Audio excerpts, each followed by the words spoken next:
चलें हम आज गणित का टेस्ट पेपर दे लें। हैं हम नहीं, आप लोग।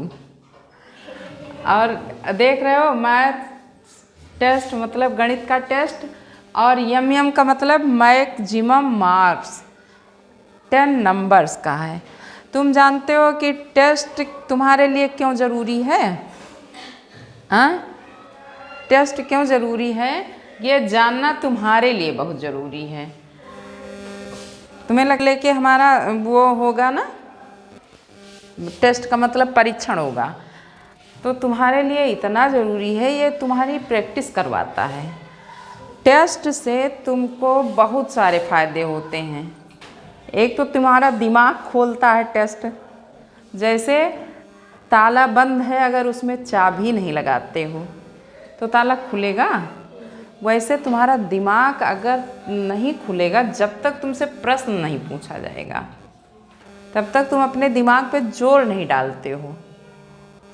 इसीलिए टेस्ट में जब प्रश्न तुम्हारे सामने आते हैं तब तुम्हारा दिमाग खुलता है कि अरे, हमें जो बताया गया इस तरह से पूछा भी जा सकता है।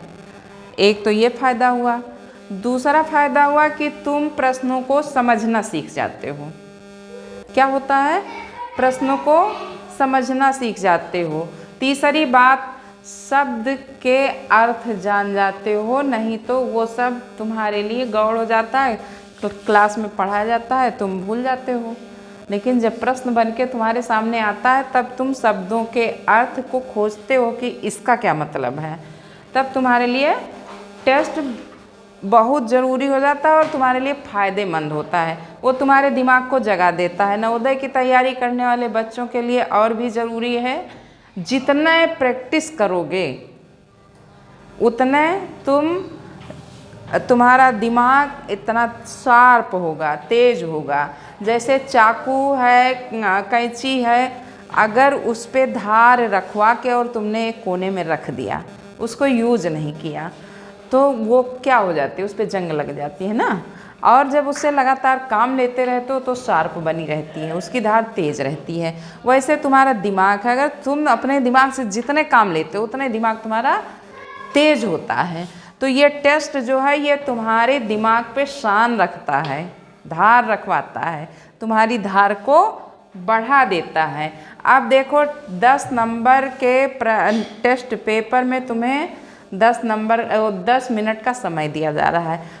तुम विद इन टाइम, समय के अंदर अपने टेस्ट को अगर दे लेते हो, समय बहुत कीमती है, समय का पाबंद होना। और ये टेस्ट तुम्हें बताता है कि इतने समय के अंदर हमें इतना काम कर लेना है। जब उतने समय के अंदर तुम काम कर लोगे तभी तुम परीक्षा में सफल हो सकते हो। तो टेस्ट एक और परीक्षा क्यों ज़रूरी है, फिर उसमें समय की पाबंदी क्यों ज़रूरी है। अब तुम समझ गए हो कि जब तुम्हें समय दिया जाएगा 2 घंटे का, 3 घंटे का परीक्षा के लिए, और उस समय में तुम अपने सारे काम अगर नहीं कर पाते हो तो फेल हो। हाँ, और कर लेते हो तो वही बच्चा आगे निकलेगा, वही पास होगा, वही सेलेक्ट होगा। तो तुम्हें टाइम की भी बहुत पाबंदी रखनी है, एकदम टाइम टू टाइम, एक एक सेकंड को अपने पास समेट के रखो कि वो छूटने ना पाए। जैसे तुम एक एक रुपए को समेटते हो, वैसे समय को, एक एक सेकंड को कहते हैं क्षण क्षण विद्या, कण कण धन।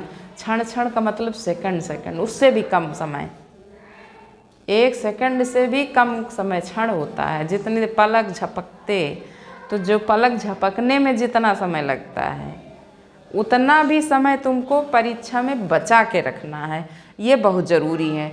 फिर अब आते हैं तुम्हारे टेस्ट पेपर पे, तुम्हारे प्रश्न कौन सा पूछा गया है और इस पे ध्यान दो। हैं, देखो, प्रश्न नंबर 1 है अधिवर्ष किसे कहते हैं। फिर दूसरा प्रश्न है एक अधिवर्ष में कितने दिन होते हैं। तीसरा प्रश्न है अक्टूबर माह में कितने दिन होते हैं। चौथा प्रश्न है उन महीनों के नाम लिखो जो 30 दिन के होते हैं। साल में कितने महीने 30 दिन के होते हैं, उनके नाम लिखना है। फिर प्रश्न 5 है निम्न त्योहार किन किन दिनांक को मनाए जाते हैं? नंबर 1 गांधी जयंती, नंबर 2 गणतंत्र दिवस, नंबर 3 स्वतंत्रता दिवस। तो इसके सामने तुम्हें दिनांक लिख देना है जो खाली जगह रहेगी। हाँ, किस तारीख को, किस डेट को मनाए जाते हैं ये त्योहार, वो डेट लिखना है। फिर प्रश्न नंबर 6, दरवाजे की लंबाई और चौड़ाई को कितने तरीकों से नाप सकते हो, लिखो। प्रश्न नंबर 7, एक सप्ताह के घंटों की संख्या लिखो, मतलब एक सप्ताह में कितने घंटे होते हैं। अब तुम उसको गिन के लिखो। फिर प्रश्न नंबर 8 है, शताब्दी किसे कहते हैं? शताब्दी को सेंचुरी भी कहते हैं। किसी बच्चे को अगर याद होगा तो लिखेगा, और इसके साथ अगर 10 नंबर के क्वेश्चन तुम्हारे सही कर ले तो 10 रुपये का इनाम भी मिल सकता है। प्रश्न नंबर 9 है, AM और PM का फुल फॉर्म लिखो। प्रश्न नंबर 10 है, निम्न समय को शब्दों में लिखो। लिखा हुआ है ना? अब इनको शब्दों में तुम क्या बोलोगे, इसको लिखना है। अब टेस्ट से तुम्हारा दिमाग कितना खुलता है, तुम अपना भी टेस्ट खुद ले लो, ठीक है ना? Thank you.